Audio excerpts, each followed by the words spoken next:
Hey guys, welcome to another episode of the Beyond Sunday podcast, where we desire to take the conversation beyond Sunday. I'm Devin and joined by my friend Shareya. How are you today? Good. Thanks. How are Fantastic. you? I'm good. Good. It's a good day.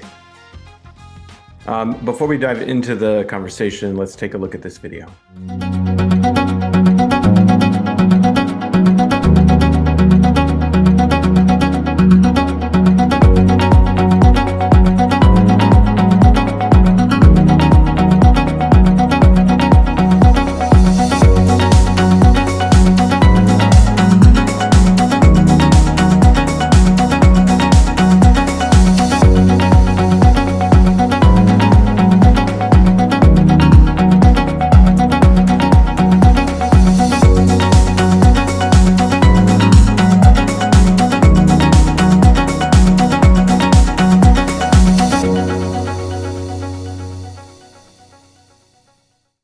All right, Shreya, on this one, why don't you share with us the big idea and the scriptures we were in for Sunday? Yeah. So this week we were talking about the Good Shepherd. And so for us, largely, well, we were in a few places, but Psalm 23, the What? familiar shepherd passage. That's Um, crazy. I know. We also went to John 10, again, where Jesus is talking about being the Good Shepherd. Yeah, First Peter. There's some shepherd stuff, sheep shepherd stuff. And then we were also in Acts 2. And so kind of all over the place. Where were you in the text this week? That's where we were. We were in Psalm 23, we were in John 10, Acts 2, um, and First yeah, Peter. yeah, well, First Peter. First Peter has been our sort of holding place, this letter that Peter writes to the church or to the followers of Jesus in the midst of persecution and suffering. Although First Peter, there is that, but Second Peter's far more. It's gotten worse by the time he writes the second letter. But that's sort of our holding place or our foundation that we've been building off of, and but this one of Good Shepherd. But In the calling out, okay, Good Shepherd is not an unfamiliar theme for church, especially in those passages, right? Um, And so, in looking at this, especially because we're in this space, we're in this series of living stones. And so, which is language that Peter uses. And this is kind of this portion of the year that we're in is really what drove the whole year for us as we were looking and like discerning, God, what do you have for our church? And we've said this before, I think, on the podcast, but we asked the question months and months and months ago, God, what do you have for your church in this year, in this coming year? And we felt like God was saying, teach my people what it is to be my church. And so in this series that we're in right now of Living Stones, that was kind of the center, or the heart of that, was this recognition that Peter calls out. No longer are God's people called to put just regular old stones in place to call out ways they've seen God, but actually our lives get to bear witness. We get to be part of what God's doing here in the reconciling, putting the world back together. And so that's the idea behind a living stone, is that what had existed before Jesus, where it was like God's doing all the work, and we'll put stone altars in place to call out moments where we've seen his goodness. Now Peter's like, your whole life gets to be a testament to that, which is what we were designed for in the beginning anyways. And so with all of that in mind, this idea of the good shepherd, for me, through that lens, like, okay, if God is the good shepherd and we are the sheep, like what does that mean in the way that God designed us to be? And what does that mean in the way that we're called to be these living stones? And so from that, yeah, then I was looking at just different things about sheep and shepherds, because honestly, I yes, didn't really t know a lot. tell Stop being us. weird No, about, I stop being weird. no, tell us. Because I don't know a lot about sheep and shepherds, Okay. because here in modern day America, where I live, actually, probably this isn't true. You live around a lot of more like farm country than I do, kind of, but I don't know anything about sheep and shepherds really. And what I found is that there's some things about shepherding, in the Middle East, especially in ancient culture, but even now, that kind of gave some new insight maybe to some of the stuff called out in scripture. And so that was kind of where we sat. Would you stop, move your hands? You're being so, I'm in pins and needles here. you're being Tell so me what weird you at me. know about Okay, just so here, when we think about sheep, I can't even look at you.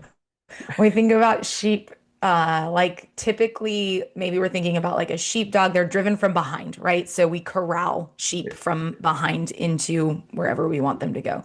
pens. But in Israel, even now, even in modern day in the Middle East, usually sheep are led by a shepherd out front Mm, with a specific call. So each flock, each shepherd is going to have a different kind of call that their sheep are going to know and learn, which even right there was like, oh, so in all the places in scripture that it talks about the sheep knowing the voice of the shepherd, it doesn't just mean like, this is not some like analogy. This is literally like, if you have a flock and I have a flock, your sheep are going to know whatever kind of call you make up, and my sheep are going to know whatever kind of call I make up, and that's what they're going to follow. And so when scripture talks about that, it's like, yeah, what's the call you're responding to? What's the voice you're hearing? And the shepherd would lead out in front. And so even like I had found some photos of shepherds like from right now, modern day shepherds, and it's like the flock in the desert, and the shepherd is out a number of paces out in front of them, calling to them, leading them forward. Um, but then as the day goes on, as the sun sets, the shepherd then actually moves into the center of the flock. And so same thing in these pictures of this modern day shepherd, like as the sun is going down and dusk is hitting, the shepherd is moving into the middle of the flock and gathering, like calling the flock into himself. And so they go from this kind of spread out with the shepherd in front to this tight, like group around the shepherd. And that's true from what I was reading when it gets dark, when it's night, but also when they're in a dangerous space or whatever. And so the obvious analogy of like when it's dark, when it's hard, when it's dangerous, the shepherd comes closer. But then if you read Psalm 23, and this part for me was like, God, I never even noticed this before. David's language changes. So the first portion of Psalm 23, he's like telling us about this shepherd. And almost I was getting this image of like, almost as if David's calling to like, see that shepherd up there? Let me tell you about him. He will lead me beside still waters. He'll make me lie down, all of those things. And he's talking about this person who's not here. He's not talking to the person. He's talking about a person. And then in the center, roughly, of the psalm, when David calls out, even though I walk through the valley of the shadow of death, as he calls that out, the voice switches and he starts talking directly to the shepherd. Your rod and your staff will guide me. And mm, and so this even that same image of like, okay, so when we hit the valley of the shadow of death, when we hit the darkness, the shepherd comes close enough that now David isn't just talking about somebody out in front, he's talking directly to this shepherd that's drawn near. yeah. And so yeah, this idea that in the dark, hard, heavy places, that's when the shepherd comes near. That's when the shepherd is the nearest. And then the other just contextual piece was recognizing like, I don't know, we get this image, I think, when we read Psalm 23, at least for me, like oftentimes it's like this lush field of grass that we're going to be walking through and these, this flowing stream and whatever, but that's not what the wilderness looks like. Hmm. That's not the accurate depiction. And so again, just looking at different pictures of the landscape, and I know you've been over there. I haven't, but looking at different pictures of the landscape, like this is not lush green pastures. This is like hard, dusty, rocky places with tufts of grass every Hmm. so often. And so even in that, this idea of like the sheep they can take a mouthful and then the grass is gone from that space that they're in, and they actually have to rely on the shepherd for the next, where's the next tuft of grass that I'm going to get a bite from. And even the language in the Hebrew, which, I know how much you love it when I do this, but when David says, I shall not want, the Hebrew there actually is nothing will be missing from my life. And that I was talking on Sunday, like, I don't know, sometimes I think we get translations I don't want to say wrong. That seems presumptuous, but uh, I shall not want is not the same thing as nothing will be missing from my life. Because I can have everything I need, and in my flesh, in my humanness, there's still things I want or desire or, lust after or long for or whatever. What God is promising is like nothing that you need in your life is going to be missing. Yeah. And that's not the same thing as this, like, I'll have everything I want. If my heart posture is that I just want Jesus, then yes. But Mhm. and so some of that understanding of like in the places where I feel like I don't have enough, right? I just have I have one tuft of grass right in front of me, God. In those places, I wonder if it's like you have exactly what you need to rely on me and depend Mhm. on me and Yeah. keep listening to me and responding to my call. And so that's some of the I don't know if that's what you're talking about, but that's some of the like, that those are the things that we miss in our Western world, where we don't have the same context or understanding of the Jewish audience that this was written to and written for. Right. Or just the ancient Near East, right, where as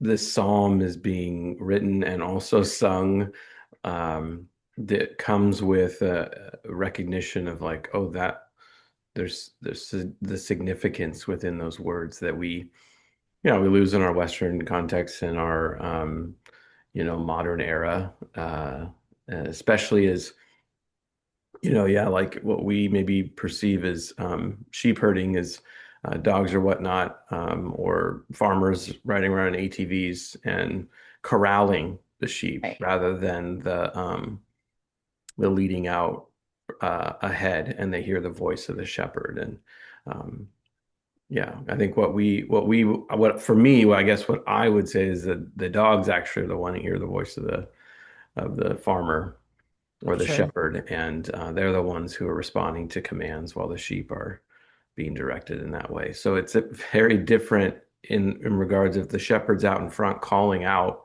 and that's what I was landing on is the voice of the shepherd. Do we hear?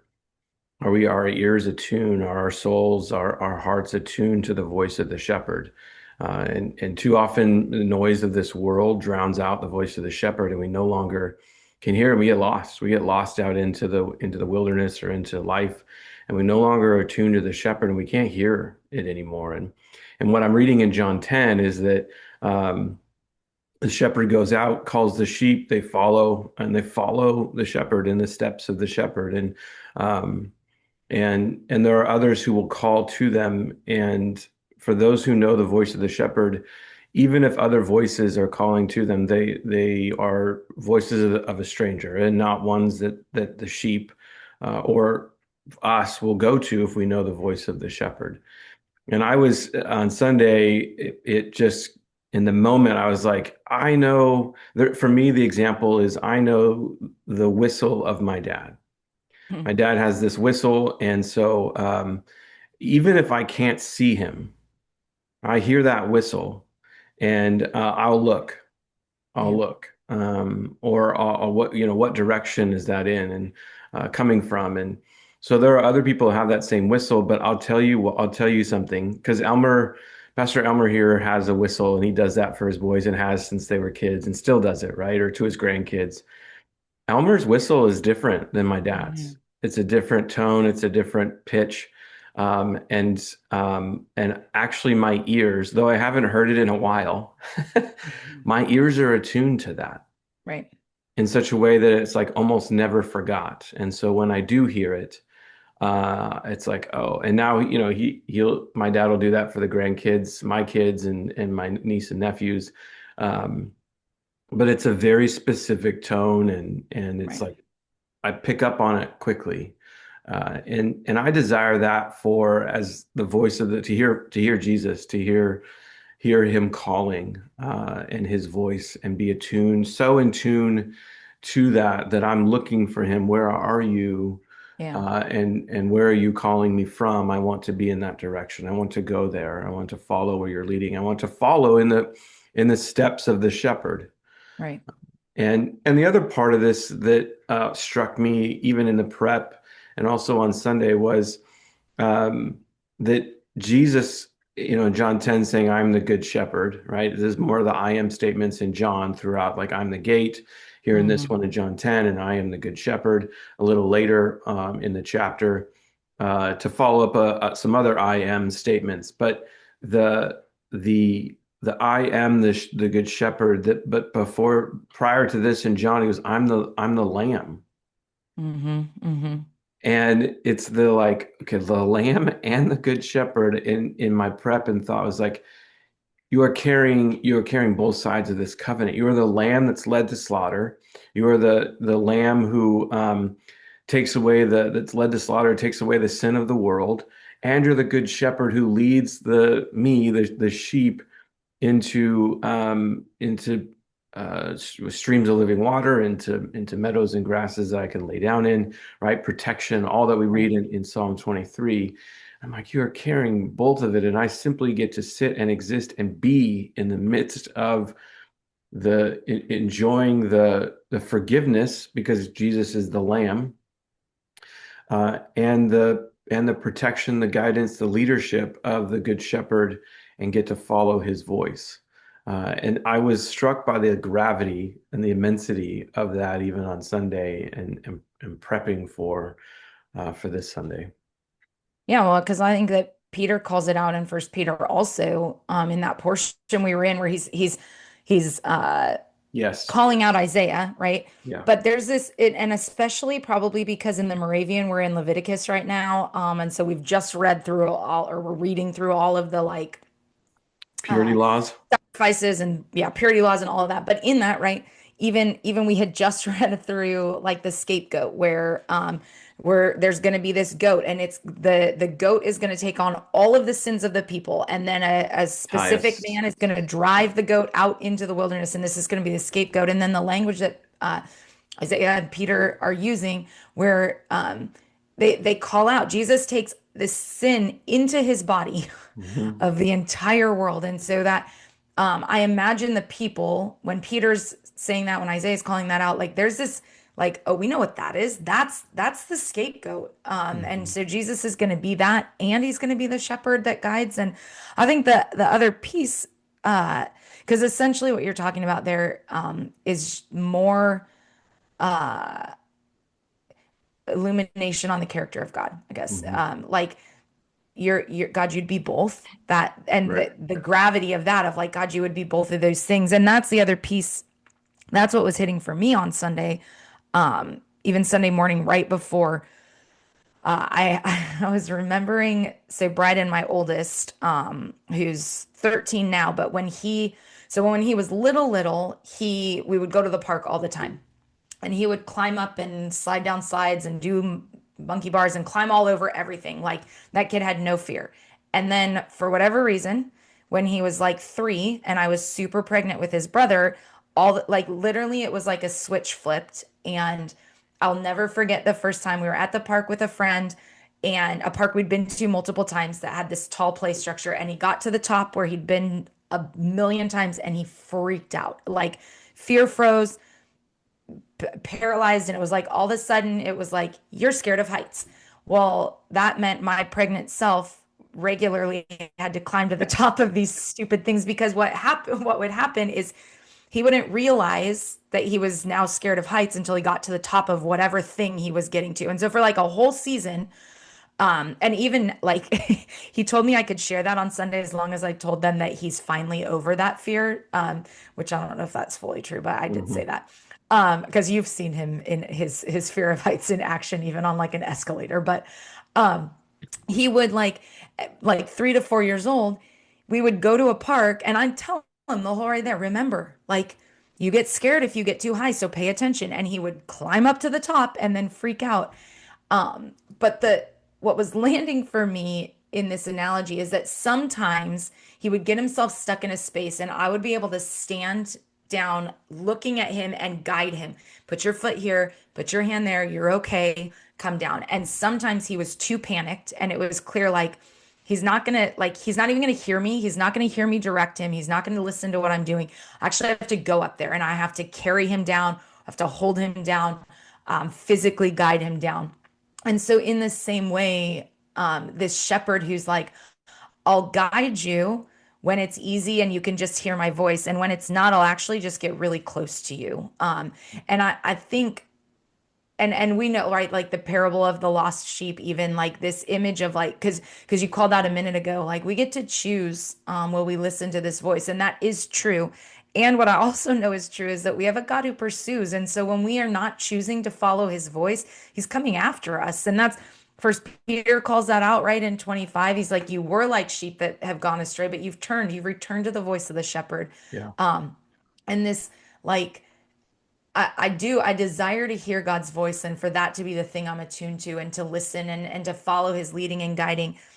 And it also floors me that he's a God who's like, when you're dumb and don't listen, I'm gonna pursue you and I'm gonna follow you and I'm still gonna speak. And I couldn't there's this reel, I don't know if you've seen it, but it's like a nowadays farmer, and this sheep is in a ditch. This big huge sheep is Hmm. it's stuck in this ditch, and the farmer like pulls up on the tractor, like hauls this big old sheep out of the ditch, sets him up on the top, and then he's filming and he's on his tractor, and the sheep is literally like do do do do do dunk back in the ditch. And this happens like 3 or 4 times, and the whole time the shepherd's like, oh my gosh, you stupid sheep, get out. And how often is that, like God's like, all right, I'm gonna pull you out of this ditch again, again, again.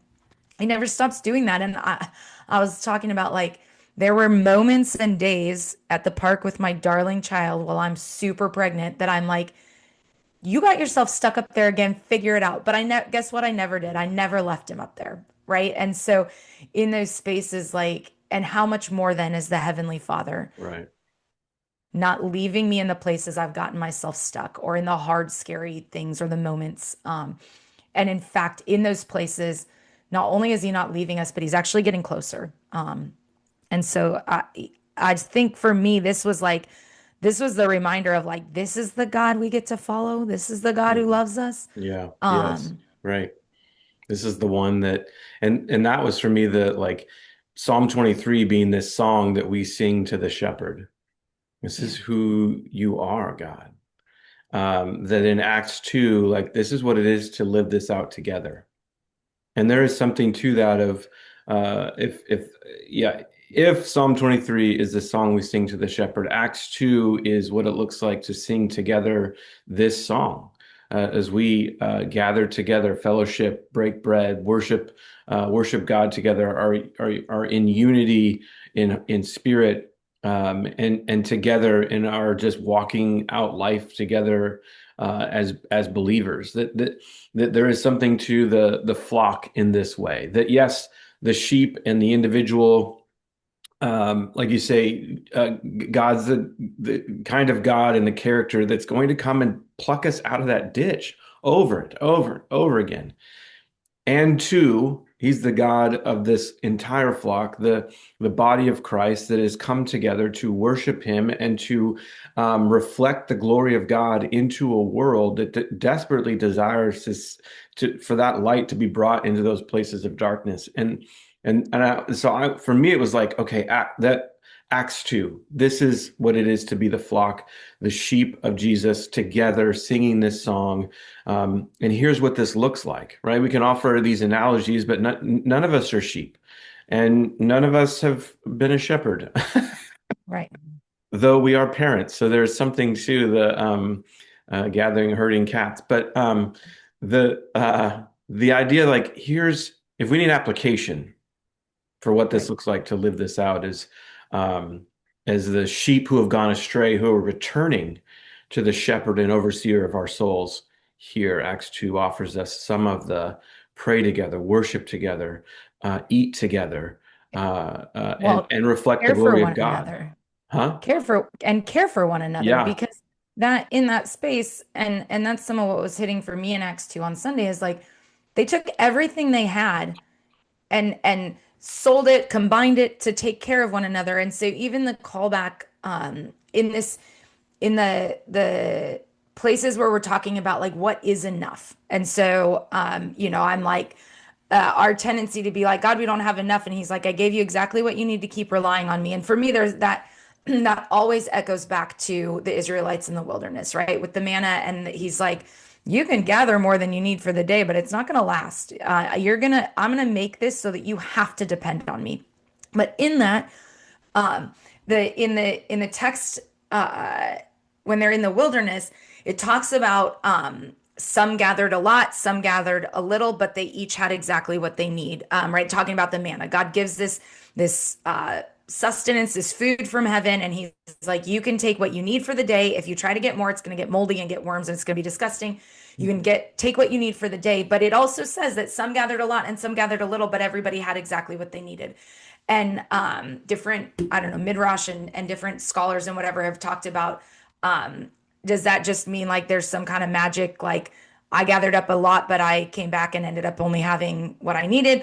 Or is it talking about like, hey, I recognize you actually can't gather, or you can't gather as much, and so I'm going to gather twice as much and give some to you, like, and this idea that that actually is reflective, even as we read through Leviticus and the laws of what it looks like to take care of one another. Hmm. And so in that same way, like that is Acts 2 being lived out. Like we're taking everything we have, and I might have more than you have, but I'm bringing that, and now we're all being cared for. And that's what the flock looks like, right? Jesus is like, there is going to be enough. There's going to be exactly what everybody needs. And sometimes the father is going to provide that directly. And sometimes I think the father is going to provide that through the other people in the flock, where it's like he's got a double portion so that you're covered, or, whatever. And I think in that way, that's what it looks like for us to be sheep, the way that Jesus showed us to be, like to be the sheep. Like I'm gonna do these things. That's the suffering servant. Like Yeah. all in the ways that like we're supposed to be a Jesus shaped church. That's the places where Jesus calls out, like, I'm the lamb, and this is what it looks like to take care of one another. And that's what we see in Acts 2. And in that, if we live as a church shaped like Jesus, and that's what we look like, then that's the space for others who don't yet know the voice of the shepherd to say, I want to be part of that flock. I want to be a part of what that is. And in that way, we get to introduce them to this shepherd who leads and guides and comes close and Yeah, all. we get to help to like, hey, you too can hear the voice of the shepherd calling to you, and he's calling your name. Yeah. And we get to walk that out together, to practice, to grow that muscle, or to attune our ear to the tone and to the voice of God. Yeah. And for some people who don't yet know that voice, they may not respond if what I'm offering is, hey, I know the voice of a shepherd, you should get to know his voice. But if I'm offering, hey, there's room at this table. Hmm. You can be part of this flock and this space where we're caring for one another, where our needs are being met. That in that, then they naturally get to hear the voice of this shepherd. And so I think that that's the opportunity for us to show up in the world looking like that, that people are like, hey, I can sit at that table. And then maybe they get to hear that voice. Yeah, yeah, it's good stuff. All right, so what would you say, Kairos? What's God saying, and how is He inviting you to respond? Um, yeah, we're in a season where we are, okay, this is going to sound dumb because actually always we're de fully dependent on God's provision and sustenance, but right now we're keenly aware of that. Um, and so this idea of like, I think that right now we're living in God's like, I'm giving you exactly what you need for this one day, for this one moment. And so some of I think, and this is maybe a mixture of Kairos from the last few months, because I've talked about, I know I talked on the podcast about looking at a valley of dry bones, and will I call out like God could do something with that, or looking at an empty tomb, and will I call out like there's a story to be told here. And so in that, and in this space where it feels like we just only have enough for this literal moment that's right in front of us, um, will I well some of what I was having a conversation with somebody last night about the story that we'll tell. What's the story we're going to tell when we get through this hard season? And what kind of was I was struck with, like, but will I tell that story now before it's even been written? Hmm. Like, do I have that level of trust that I can stand right now and say, this is going to be a good story. Like I can tell you, I actually can tell you everything about the shepherd in this story, because I don't know the plot of the story yet, but I know that that character doesn't change. And so will I tell, do I have the level of trust that I can tell the story before it happens? Not just wait and like someday this might be a good story, but can I start telling that right now in the Mhm. midst, like the ending hasn't, I don't know what that looks like yet. Will I tell the story of a good shepherd even then, even now? Yeah. I think the Kairos for me is there's been a sense within me with the as walking through the Jesus shaped church and again you offered at the beginning like tell my people what it is to be my church and or teach them lead them in that kind of way and for me within there seems to be welling up just a deep desire like a burning desire within me it's just like um sort of I guess sort of like water rushing to the end and it gets blocked and it's like burst forward when you finally release the blockage or and like that's the sense within me like yes Jesus shaped church guys this is what this looks like and some of that is Acts 2 and others other part of it is like God's mission in the world has a church and he's inviting us to participate in that mission of reconciling the world back to him. Do you see it? Do we see it together? And so I suppose the individual kairos for me is just like a more of a collective one. Like, do we have eyes to see that this is the invitation from God? And maybe in some lines, in some ways along the lines of the like struck by the gravity of God carrying both ends of the covenant and simply inviting me to be with him in that and to live faithfully and obediently that then together as a Jesus-shaped church yes do you see it together collectively do we see it church do we see that this is the invitation Right. from God to be with him, to orient ourselves in this kind of way, to participate and partner with God in what he is already doing? Do we have eyes to see where he's doing this work? His kingdom's breaking in, reconciliation's taking place. People are saying yes and turning their lives to him and letting go of their will and way and holding on to Jesus's will and way. It's just like, okay, Lord, this, wells up within me to like, where does this go? Where does this go? This heart cry. And I guess Yeah. I'm drawn back to the voice of the shepherd and to follow him faithfully.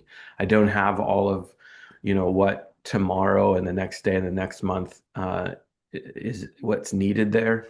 But it's like, Lord, I trust you today that what you have provided today which sounds familiar to your Kairos, but what did you have provided today? I'll be faithful and obedient to walk this out with you, God, as you and follow you where you lead and where you're inviting me into your mission in this world. Well, guys, thanks for listening in to this episode, and we hope and pray that you too have people that you get to have these conversations with, process with, and wrestle with what it is we're hearing from God and how he's inviting us to respond. So until next week, have a great week.